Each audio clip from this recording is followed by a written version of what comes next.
السلام عليكم ورحمة الله وبركاته.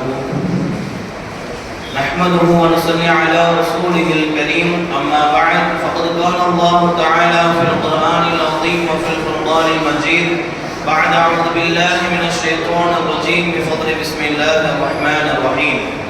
يا أيها الناس إنا خلقناكم من ذكر وأنثى وجعلناكم شعوبا وقبائل لتعارفوا.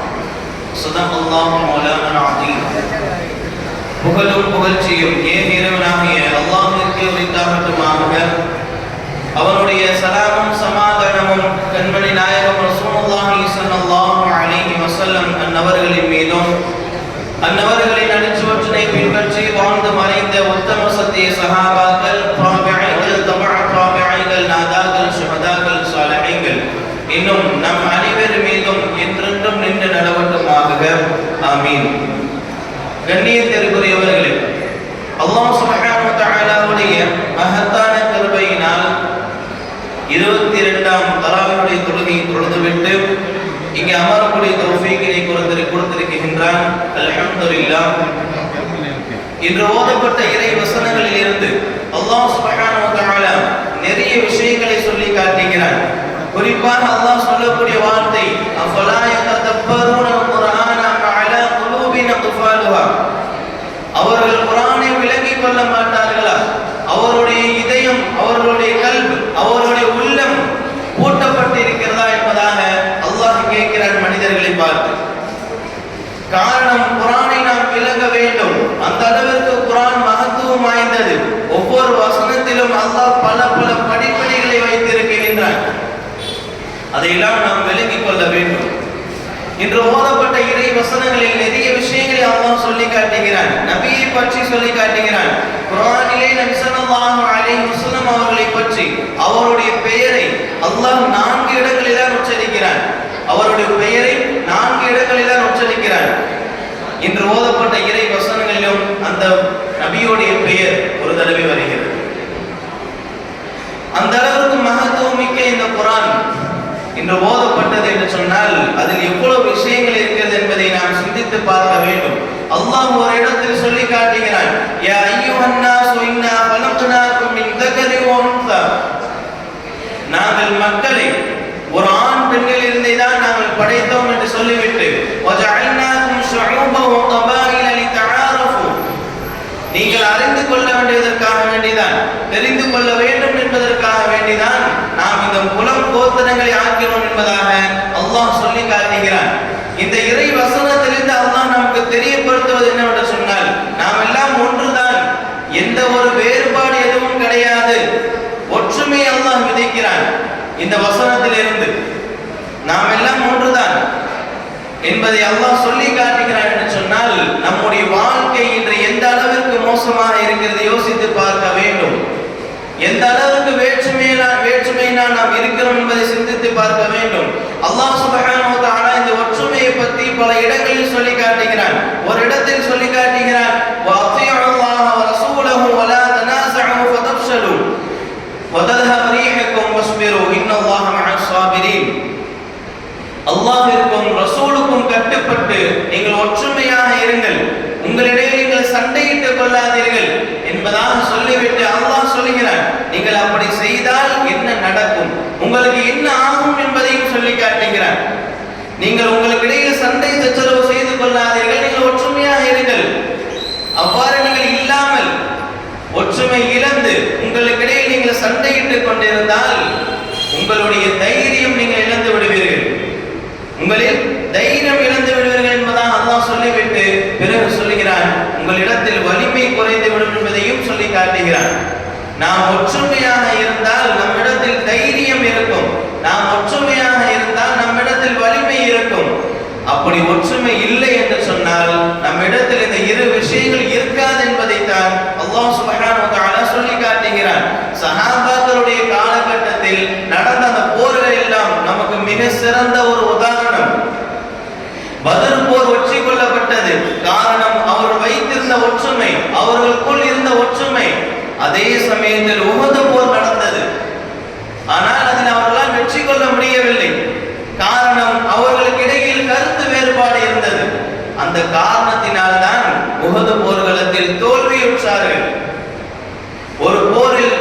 வெற்றியும் மறு போரில் அல்லாஹ் தோல்வியை கொடுக்கிறான் என்று சொன்னால் அதை யோசித்து பார்க்க வேண்டும். உஹது போர்க்காலத்தில் அவர்கள் தோல்வி அடைந்தார்கள். காரணம் ஒற்றுமை இல்லாததன் காரணமாகத்தான். இரு போர்களும் இஸ்லாத்திற்காக வேண்டி நடந்தது.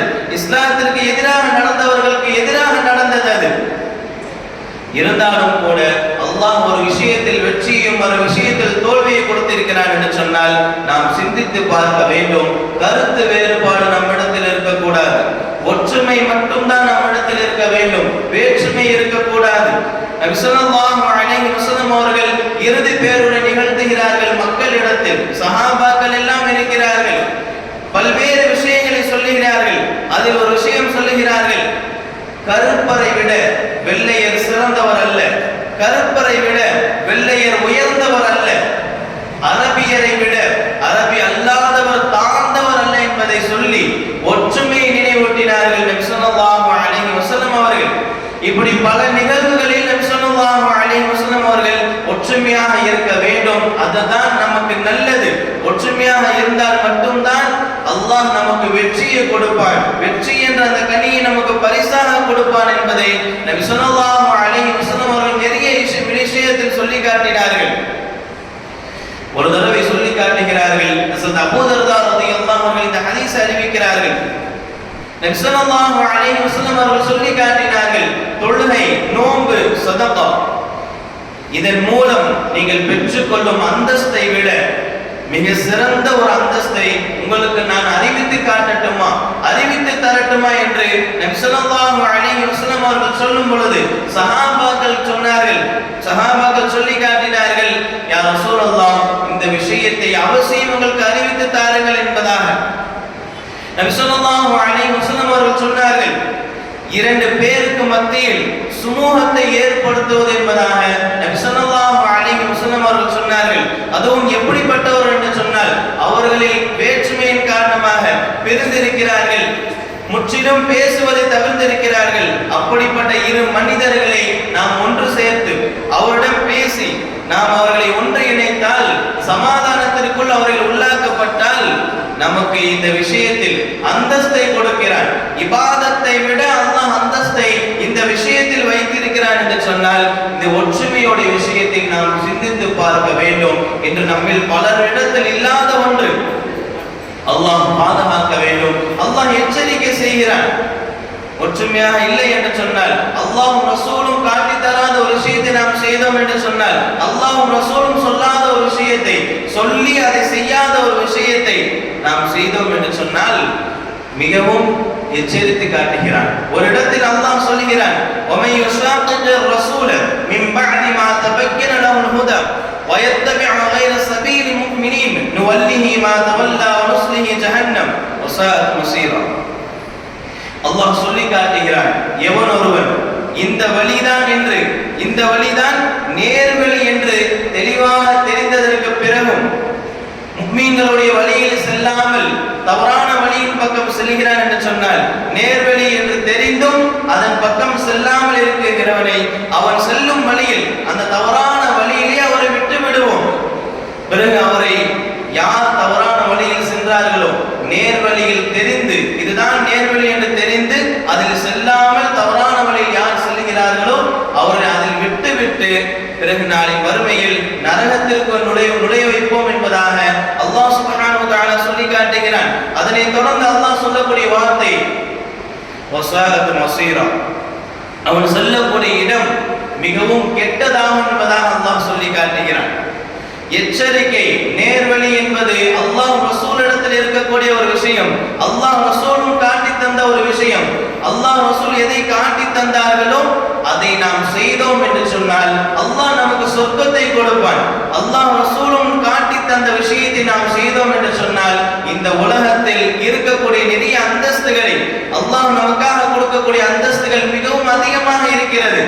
ஆனால் எப்போது அந்த அந்தஸ்து கிடைக்கும் என்று சொன்னால் நாம் சீரான முறையில் நேர்வழியில் இருக்கும் போது மட்டும்தான் அது கிடைக்கும். அந்த நேர்வழி என்பது ஒற்றுமையில் இருக்கிறது. நபி ஸல்லல்லாஹு அலைஹி வஸல்லம் அவர்கள் பல இடங்களில் என்ன சொல்லியிருக்கிறார்கள், ஒற்றுமையாக வாழ வேண்டும் என்பதைத்தான் மிகவும் வலியுறுத்தி சொல்லி காட்டினார்கள். அல்லாஹ் சுப்ஹானஹு வ தஆலாவும் பல இடங்களில் சொல்லி காட்டுகிறான். ஒரு இடத்தில் அல்லாஹ் சொல்லக்கூடிய சொல்லக்கூடிய வார்த்தை இன்னமல் முஃமினூன இஹ்வா, நிச்சயமாக முஃமின்கள் எல்லாம் சகோதரர்கள் என்று சொல்லிவிட்டு அல்லாஹ் சொல்லக்கூடிய வார்த்தை ஃபஸ்மஹு பைன அஹவைக்கும், சகோதரரிடம் நீங்கள் சமாதானத்தை உருவாக்குங்கள், சமாதானமாக நீங்கள் இருங்கள் என்பதாக அல்லாஹ் சொல்லுகிறான். அதை சொல்லிவிட்டு வத்தகுல்லாஹ், நீங்கள் அல்லாஹ்வை அஞ்சிக் கொள்ளுங்கள் என்பதாக அல்லாஹ் சொல்லி காட்டுகிறான். நாம் சண்டையிடாமல் வேற்றுமை இல்லாமல் நாம் ஒற்றுமையாக இருந்து சண்டை சச்சரவு இல்லாமல் அதை ஏற்படுவதற்கு நாம் ஒரு காரணமாக இல்லாமல் சமாதானத்திற்கு காரணமாக இருந்தோம் என்று சொன்னால் நிச்சயம் அல்லாஹ் சுப்ஹானஹு வ தஆலா நமக்காக வேண்டி மிகப்பெரிய ஒரு அந்தஸ்தை வைத்திருக்கின்றான். நாம் அதில் சரியான முறையில் இருக்க வேண்டும். நீ ஒற்றுமையை பற்றி நாம் பார்க்கிறோம் என்று சொன்னால் நம் குடும்பங்களில் இல்லாத ஒன்று, நம் பெற்றோரிடத்தில் இல்லாத ஒன்று, நம்முடைய உற்றார் உறவினர்களில் இல்லாத ஒன்று, நம்முடைய அண்டை வீட்டார்களிடம் இல்லாத ஒன்று, நம்முடைய நண்பர்களிடத்தில் இல்லாத ஒன்று இந்த ஒற்றுமை. அது சீர்குலைந்து இருக்கிறது என்று சொன்னால் அதற்கு முழு காரணம் நாம் மட்டும்தான். நமக்கு இதுதான் நேர்வழி என்று தெரிந்து விட்டது. ஒற்றுமையாக இருந்தோம் என்று சொன்னால் அல்லாஹ் வெற்றியை கொடுப்பான் என்றதெல்லாம் நமக்கு தெரியாத ஒன்று கிடையாது. இருந்தாலும் அதை தெரிந்து அதை அறிந்து நாம் என்ன செய்யவில்லை என்று சொன்னால், அதன் பக்கம் நாம் செல்லவில்லை என்று சொன்னால், ஒற்றுமையின் பால் நாம் இல்லை என்று சொன்னால் நிச்சயமாக அல்லாஹ் நரகத்தை கொடுத்து விடுவான். அல்லாஹ் பாதுகாக்க வேண்டும். ஹஸரத் அனஸ் ரலியல்லாஹு அன்ஹு அறிவிக்கிறார்கள், ஒரு நாள் நபி ஸல்லல்லாஹு அலைஹி வஸல்லம் அவர்கள் சொன்னார்கள், உன்னுடைய சகோதரன் அக்கிரமக்காரனாக இருந்தால் அப்படி இருக்கக்கூடிய நிலையில் அவனுக்கு நீ உதவி செய், அக்கிரமத்துக்கு உள்ளானவனாக இருக்கக்கூடிய நிலையிலும் உதவி செய் என்பதாக நபி ஸல்லல்லாஹு அலைஹி வஸல்லம் அவர்கள் சொல்லி காட்டும் பொழுது சஹாபாக்கள் சொன்னார்கள், அக்கிரமத்துக்கு உள்ளாக்குபவனுக்கு நாம் என்ன செய்யலாம்? உதவி செய்யலாம். ஆனால் அக்கிரமக்காரனுக்கு நாம் எப்படி உதவி செய்ய முடியும் என்பதாக நபியை பார்த்து சஹாபாக்கள் கேட்கும் பொழுது நபி ஸல்லல்லாஹு அலைஹி வஸல்லம் அவர்கள் சொல்லி காட்டினார்கள், அவனுடைய கைகளை பிடித்து தடுத்துக் கொள்வது. யார் அநியாயம் செய்கிறானோ, யார் அக்கிரமம் செய்கிறானோ அவருடைய கையை பிடித்து தடுத்துக் கொள்வது, அதுதான் நீங்கள் அவருக்கு செய்யக்கூடிய உதவி என்பதாக நபி ஸல்லல்லாஹு அலைஹி வஸல்லம் அவர்கள் சொல்லி காட்டினார்கள். நாம் மட்டும்தான் இப்படி இருக்கிறோம் என்று சொன்னால் நம்மோடு இருப்பவர்கள் ஒற்றுமை இல்லாமல் தான் இருக்கிறார்கள். நமக்கு எல்லாம் கண் முன்னால் தெரிகிறது, இவர் ஒற்றுமையாக இல்லை, இவரிடத்தில் பேசவில்லை, பேசாமல் தான் இருக்கிறார்கள், சண்டையின் காரணமாக பேசாமல் இருக்கிறார்கள் என்பதெல்லாம் நமக்கு தெரியாமல் இல்லை. ஆனால் அதை அப்படியே விட்டு விடுவது என்பது மிகவும் மோசமான ஒரு செயல். நாம் என்ன செய்ய வேண்டும்? அப்படி ஒருவர் வேற்றுமையாக இருக்கிறார் என்று சொன்னால், கருத்து வேறுபாடுகளால் பேசாமல் இருக்கிறார் என்று சொன்னால், அதை நாம் அறிந்து கொள்கிறோம் என்று சொன்னால் உடனடியாக அவரிடத்தில் அந்த தவறான செயலை விட்டு பாதுகாக்க வேண்டும், அவரிடத்தில் எடுத்துரைக்க வேண்டும். இது மிகவும் மோசமான ஒரு செயல். நீங்கள் இதிலிருந்து உங்களை மாற்றிக் கொள்ளுங்கள் என்பதாக நாம் எச்சரிக்கை கொடுக்க வேண்டும். அதைத்தான் நபி அவர்கள் அவருடைய கைகளை பிடித்து நீங்கள் அவர் கைகளை பிடித்து அந்த விஷயத்திலும் தடுப்பதுதான் நீங்கள் அவருக்கு செய்கின்ற உதவி என்பதாக நபி ஸல்லல்லாஹு அலைஹி வஸல்லம் அவர்கள் சொல்லி காட்டினார்கள். அப்படி என்று சொன்னால் நாம் யோசிக்க வேண்டும் இந்த ஒற்றுமையை பற்றி. பழமொழி சொல்லுவார்கள், தனி மரம் தோப்பாகாது என்று சொல்வார்கள். நான் நீ என்று சொன்னால் உதடுகள் ஒட்டாது, நாம் என்று சொன்னால் உதடுகள் ஒட்டும் என்று சொல்லுவார்கள். இதெல்லாம் வெறும் வார்த்தைகள் அல்ல, வாழ்க்கை மிகவும் முக்கியமான ஒரு பழமொழி. இந்த பழமொழிக்கு அப்பாற்பட்டது ஹதீஸ்கள். அந்த ஹதீஸில் நபி அவர்கள் சொன்னது நீங்கள் ஒற்றுமையாக இருக்க வேண்டும். இதற்கெல்லாம் முன்னாடியே நபி அவர்கள் சொல்லிவிட்டார்கள். இதெல்லாம் அதற்கு பிறகு வந்த விஷயங்கள் தான் இந்த பழமொழிகள் எல்லாம். இருந்தாலும் கூட நாம் அதன் மீது நாம் கவனம் செலுத்த வேண்டும்.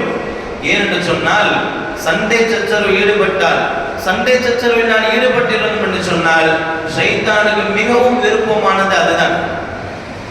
இப்லீஸ் தன்னுடைய இருப்பிடத்தை நீரில் அமைத்திருக்கின்றான், அவனுடைய பட்டாளங்களை அதில் வைத்திருக்கின்றான். அவர்களுக்கு மிகவும் நெருக்கமானவன் யார் என்று சொன்னால், இப்லீஸுக்கு மிகவும் நெருக்கமானவன் யார் என்று சொன்னால் உலகத்தில் குழப்பம் செய்யக்கூடிய அந்த ஷைத்தான். அந்த ஷைத்தான் தான் இப்லீஸுக்கு மிகவும் நெருக்கமானவன். ஒவ்வொரு ஷைத்தானும் தான் செய்த அந்த செயலை இப்லீஸிடம் வந்து சொல்லும். எல்லாம் கேட்டுக்கொண்டே இருக்கும் இந்த இப்லீஸ்.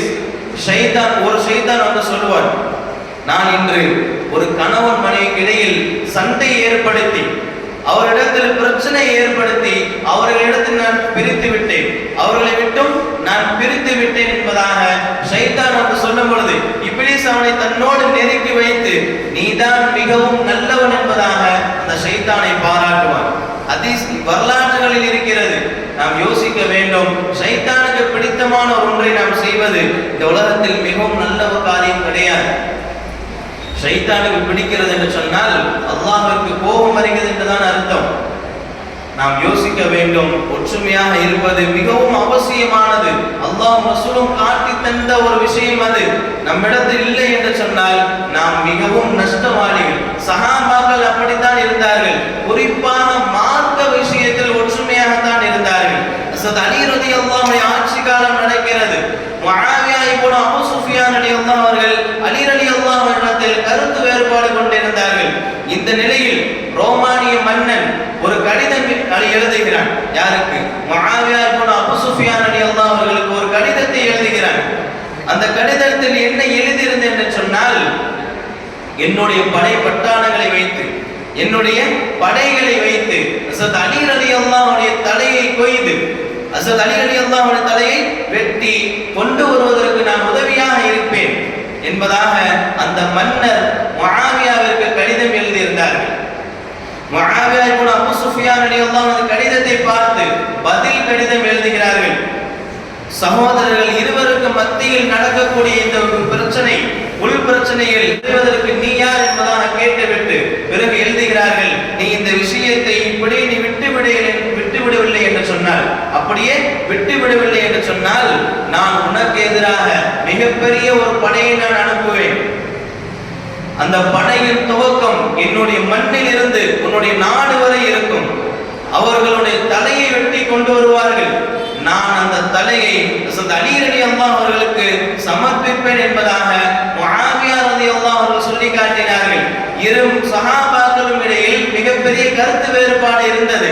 இருந்தாலும் அதை வைத்து இஸ்லாமிய எதிரிகளினால் வீழ்த்த முடியவில்லை. ஆனால் மார்க்கம் என்று வந்துவிட்டார். இந்த கருத்து வேறுபாடுகளை எல்லாம் கலைந்து விட்டு ஒன்றுபட்டார்கள் சஹாபாக்கள். அப்படி என்று சொன்னால் அவர்களுக்கு பின்னால் வந்தவர்கள் தான் நாமும் கூட. நாமும் ஒற்றுமையாக இருக்க வேண்டும். நாம் பல முறையில் சொல்லி இருக்கிறோம். ஸல்லல்லாஹு அலைஹி வஸல்லம் அவர்கள் சொல்லி காட்டினார்கள், லா யதுல் ஜன்னத காதிஉன், யார் உறவை முறித்து வாழ்கிறார்களோ அவர் சுவனம் நுழைய முடியாது. இன்னொரு இடத்தில் சொல்கிறார்கள், மன் ஸலஹ ஸலஹல்லாஹ், யார் உறவை ஒட்டி வாழ்கிறார்களோ அவரோடு அல்லாஹ் ஒட்டி வாழ்வான். ஒமன் அத்தஅ அத்தஅல்லாஹ், யார் உறவை துண்டித்து வாழ்கிறார்களோ, யார் உறவை முறித்து வாழ்கிறார்களோ